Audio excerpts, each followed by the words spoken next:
This channel does not promote any violent, harmful, or illegal activities. All content provided by this channel is meant for an educational purpose only. জঙ্গি যোগ ধৃত চিকিৎসক আদিল 6 মাস ধরে Saharanpur famous হাসপাতালে কর্মরত ছিল। Doctor Adil 4 October এক মাসের ছুটিতে যায় একটি বিয়ের কথা উল্লেখ করে। বিয়েতে হাসপাতালের কোনো কর্মীকে আমন্ত্রণ জানানো হয়নি। হাসপাতালের ম্যানেজার মনোজ মিশ্র তথ্য দিয়েছেন, গ্রেপ্তারের দিন আদিল কাউকে না জানিয়ে তার নীল স্কুটারে হাসপাতাল থেকে বেরিয়ে যায়।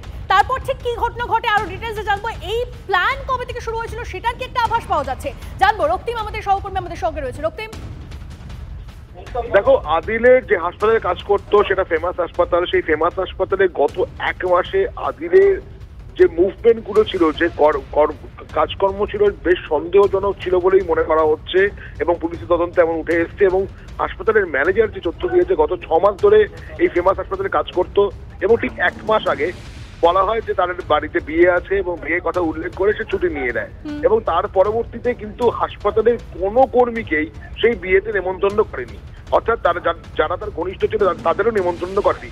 তারপর থেকে ব্যাপারটা অনেকে আনইউজুয়াল লাগে এবং যেদিন গ্রেফতার হয় আদিল, সেদিন কিন্তু কাউকে কিছু না বলে সে নীল স্কুটারে বেরিয়ে যেতেই রাস্তা থেকে পুলিশ গ্রেফতার করে। ফলে এই যে গত 4 অক্টোবর সে 1 মাসের ছুটিতে গেছিল এবং তারপরে গত 1 মাসে তার কর্মকাণ্ড কি করেছে আদিল, কোথায় গেছিল, 1 মাসের ছুটি নিয়ে কার কার সঙ্গে যোগাযোগ স্থাপন করেছিল, কি কাজ করেছে, সেদিকে কিন্তু নজর রাখছে পুলিশ। বেশ নজর থাকবে আমাদের। অনেক ধন্যবাদ। দিল্লি বিস্ফোরণের প্রতিটি কালপ্রিটকে খুঁজে বার করতে হবে। স্বরাষ্ট্র মন্ত্রকের উচ্চ পর্যায়ের বৈঠকে নির্দেশ অমিত শাহের, যেখানেই লুকিয়ে থাকুক খুঁজে বার করে চূড়ান্ত শাস্তি দিতে হবে। আধিকারিকদের নির্দেশ স্বরাষ্ট্রমন্ত্রীর। খবর সূত্রে সর্বশক্তি প্রয়োগ করতে হবে এজেন্সিকে, বৈঠকে বললেন অমিত শাহ। আরো একবার আপনাদের জানিয়ে রাখি, যেখানেই থাকুক খুঁজে বার করতে হবে। দিল্লি বিস্ফোরণের প্রতিটি কালপ্রিটকে খুঁজতে হবে। স্বরাষ্ট্র মন্ত্রকের উচ্চ পর্যায়ের বৈঠকে নির্দেশ অমিত শাহের, যেখানেই লুকিয়ে থাকুক খুঁজে বার করে চূড়ান্ত শাস্তি দিতে হবে। আধিকারিকদের নির্দেশ স্বরাষ্ট্রমন্ত্রীর। খবর সূত্রে সর্বশক্তি প্রয়োগ করতে হবে এজেন্সিকে, বৈঠকে বলেন অমিত শাহ। আর দিল্লি বিস্ফোরণে বড় ব্রেক থ্রু, সম্ভবত এই মহিলা চিকিৎসক শাহিনী বিস্ফোরণের মাস্টারমাইন্ড। নাশকতার জন্য 30 থেকে 40 লক্ষ টাকা জোগাড় করেছিল শাহিন বেশ কয়েকবার। জম্মু কাশ্মীরেও যায় শাহিন, এমনটাই সূত্র মারফত খবর পাওয়া যাচ্ছে। শাহিনের গাড়ি থেকে উদ্ধার হয়েছিল AK-47। পাক যোগে এখনো পর্যন্ত সন্দেহভাজন 39 জনকে আটক। 4 রাজ্যে ATS থানায় উদ্ধার ডিজিটাল ডিভাইস। দিল্লি বিস্ফোরণে বড় ব্রেক থ্রু, সম্ভবত মহিলা চিকিৎসক শাহিনী বিস্ফোরণের মাস্টার মাইন্ড। সায়ন্ত আমাদের প্রতিনিধি আমাদের সঙ্গে রয়েছেন। সায়ন্ত, সম্ভবত মহিলা চিকিৎসক শাহিনী বিস্ফোরণের মাস্টার মাইন্ড এমনটা জানতে পারা যাচ্ছে, কিন্তু তার নেপথ্যের উদ্দেশ্য কি? এই মাস্টার মাইন্ডকে কেন এখানে এভাবে প্লট করা হলো?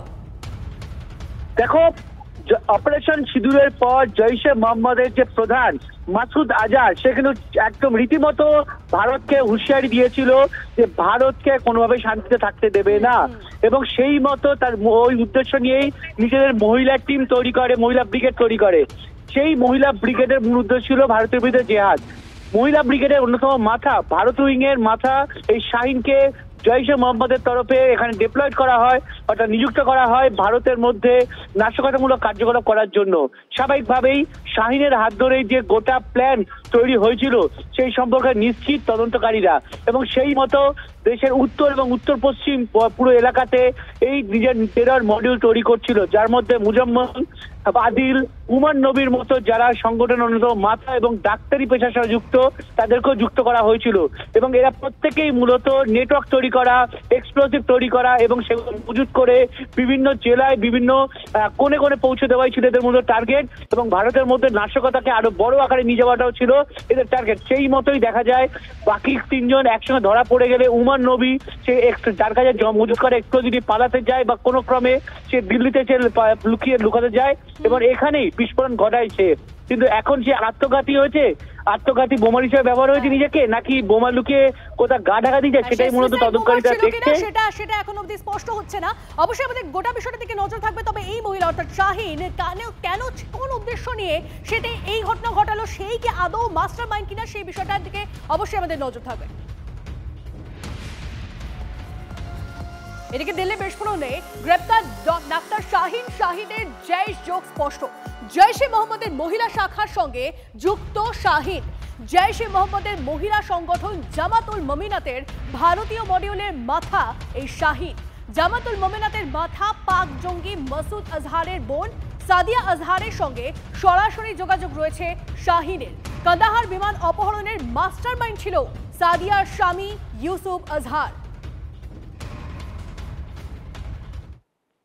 लगातार नए इन्फॉर्मेशन सामने आ रहे हैं। इस वक्त की सबसे बड़ी जानकारी यह है कि शाहीन शहीद के घर पर एटीएस की पूरी टीम जो है और पुलिस अधिकारियों की टीम यहां पर पहुंची है। काफी चहल पहल आपको यहां पर दिखाई देगी। और उससे भी बड़ी जानकारी जो कि शाहीन के पिता ने बातचीत में दी है वो ये कि परवेज अंसारी जिसके घर पर रेड हुई थी सुबह, जम्मू कश्मीर की पुलिस और एटीएस की ज्वाइंट रेड जिसके घर पर मकान पर हुई थी, जहां की तस्वीरें भी हमने आपको दिखाई, वो शाहीन का ही भाई है। यानी भाई और बहन दोनों इस नेटवर्क से जुड़े हुए थे। इस तरह की जानकारी सामने आ रही है। परवेज की तलाश फिलहाल पुलिस कर रही है और अब शाहीन के घर पर यहां पर पहुंची है एटीएस की टीम। हालांकि शाहीन के पिता का कहना है कि बहुत पहले वो यहां से चली गई थी, लेकिन उसके बावजूद यहां पर उसका आना जाना निश्चित तौर पर था और इसी वजह से यहां पर एटीएस की टीम और पुलिस की टीम पहुंची है। परवेज अंसारी की अभी भी तलाश है और उसके पिता ने खुद ये स्वीकार किया है कि उनका सबसे छोटा बेटा परवेज अंसारी है और वो यहां घर से अलग रहता है। जहां पर जिस लोकेशन पर से हमने परवेज अंसारी का मकान दिखाया था वहां पर परवेज अंसारी रहा करता था और भाई और बहन दोनों इस नेटवर्क से जुड़े हुए थे। एक बड़ी जानकारी ये सामने आ रही है, यानी कि